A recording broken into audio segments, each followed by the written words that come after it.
Our next guest is co-author of Amendment 3. Ladies and gentlemen, State Representative LaVar Christensen.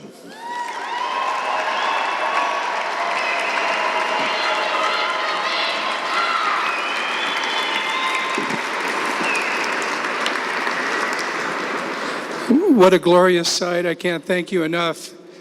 Please, I know you've already done this, but there's never a moment that goes by that I don't walk these halls day after day and feel extremely blessed and fortunate, just starstruck by all that I see. Look up, look around, think about this. You don't get a name like LaVar without some serious Utah roots.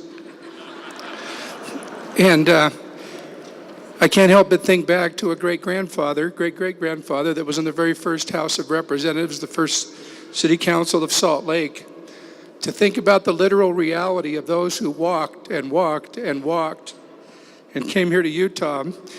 In 2004, it seems like yesterday, the days pass slowly, but the years pass quickly. Just ask your grandpa and grandma and they'll tell you that's so. But as I would leave the chamber in 2004, I would pass right here on the left. We've now had this glorious hall rededicated. I am standing on the very spot I sat tonight where I sat before, but in 2009, this hall was completely packed as the state capitol was about to be rededicated after 4 years of reconstruction. Dignitaries came from all over, and then a dedicatory prayer was offered by Gordon B. Hinckley, President of the Church of Jesus Christ of Latter-day Saints. To our wonderful Catholic friend and priest, thank you for the opening prayer. Thank you for all that you expressed. Thank you for the unity that we all feel. But as I used to walk by night after night, leaving the day, I would see a little glass case. It's now down in the basement as part of the museum, but I would walk by night after night. And there in that glass case was a handwritten copy of the Constitution of the United States dating back to 1896. And there the preamble, grateful to Almighty God for life and liberty. We, the people of Utah, do ordain and establish this Constitution. Can you imagine the feelings I had in 2004 when I felt so impressed to write these words that are now Article 1, Section 29 of the Utah Constitution. Marriage consists only of the legal union between a man and a woman. No other domestic union, however denominated, may be recognized as a marriage or given the same or substantially equivalent legal effect. May I tell you again, as I've told them before,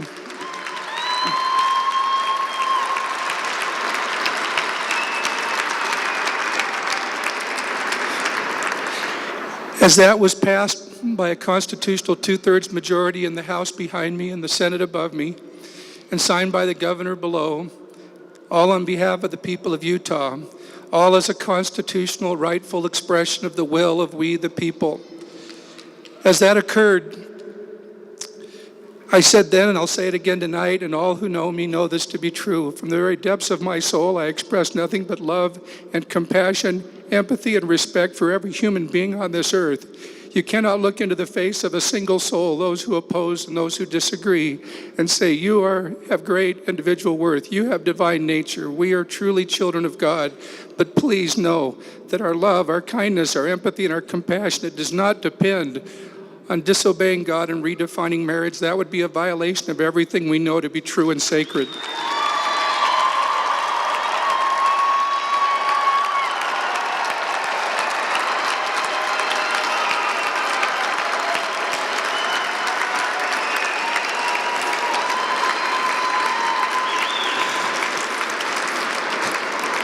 As I have opportunities to speak to gatherings, I can't help but feel each time I think to myself, there are legal, historical, social, cultural, moral, and religious grounds to uphold Amendment 3 as the legal and rightful union of a man and a woman, and never have I found a setting yet where I can address all of those, and there isn't time today.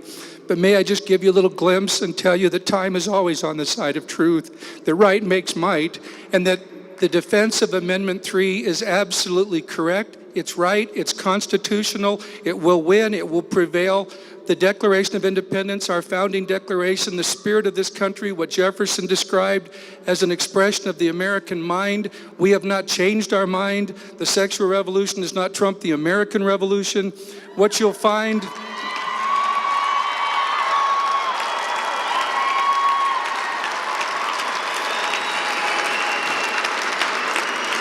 And so I tell you this. This is the law. The other side has the burden of proof. It is an overwhelming burden of proof for good cause. The 10th Circuit that this case will go before is bound to apply the rational basis test. What does that mean? I will tell you it means this. All laws duly enacted by the people and their representatives are presumed valid. The other side has to dispel any and all conceivable basis of any type that would justify it. How do you dispel hundreds of years of history, thousands of years of history? Marriage predates government. It goes back to the beginning of time. Here we are at the beginning of a new year, 2014. When I stood in the House chamber behind me, I remember it so vividly. I said, here we are gathered 2004. Ask yourself this question. 2004 years from when? From when? From the birth of one individual that the whole world measures time forward and backwards from, and so I make no apology and never will for...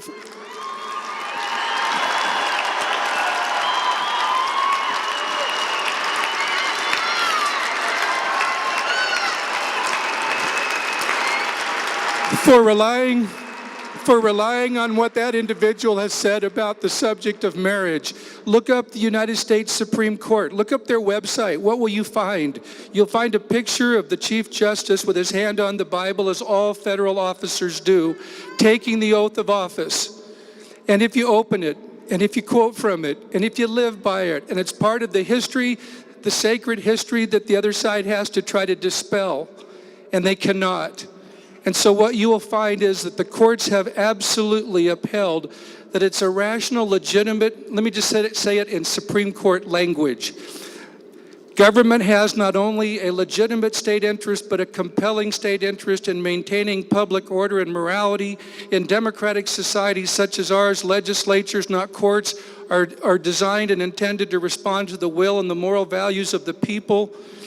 Then the courts go on to say, we do not sit as a super legislature to award by judicial decree what could not be achieved by political consensus.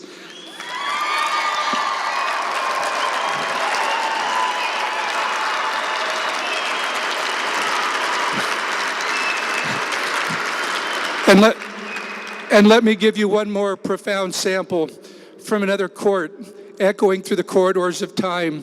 One very recently, a high court, and all of the courts have said, and as recently as just a few months ago, the United States Supreme Court said that there is no federal law of marriage and that marriage and domestic relations are uniquely within the historic and essential, quote-unquote, undisputable, quote-unquote, authority of the states who have sovereignty to decide these issues.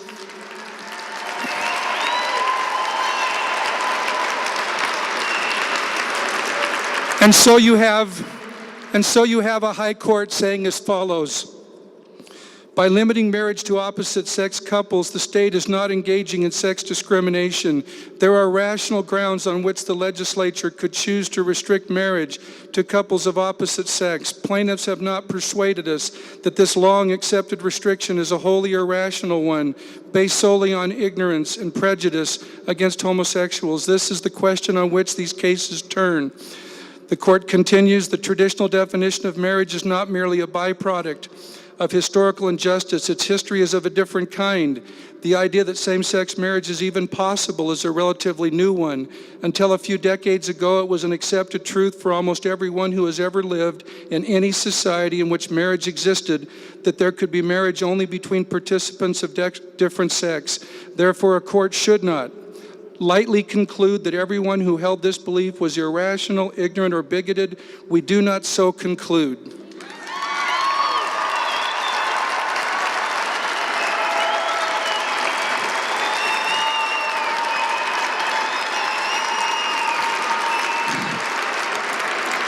Let me just simply say in conclusion, John Adams so wisely said, The question for the human race is whether the God of nature shall govern the world according to his own laws.